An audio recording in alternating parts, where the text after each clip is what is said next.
Hello, my name is Karina Jimenez, and I will be teaching you a lesson on whether or not we are adding or subtracting in these problems.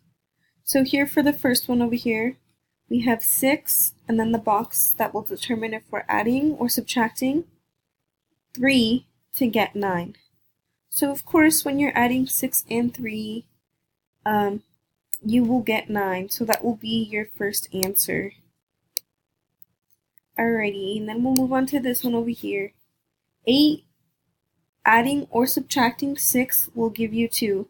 So of course if we have 8 and we add 6, we will not get 2. But of course if we subtract 8 and 6, we will get 2. So now we will move on to number 3. 2 adding or subtracting 5 gives us 7. So if we think about this, 2 plus 5 will give us 7. So we're going to go ahead and fill in adding. And now we will go on to number 4. 3 adding or subtracting 7 will give us 10. 3 plus 7 will give us 10. So we're going to go ahead and add 3 and 7 together. Now we move on to the next one. 10 plus adding or subtracting 4 will give us 6.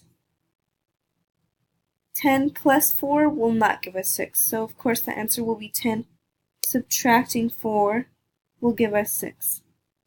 And for the rest of the worksheet, you will just go ahead and work out the problems the same way I did, and then you will go ahead and circle at the end of the worksheet if this was easy, just right, or if this was hard.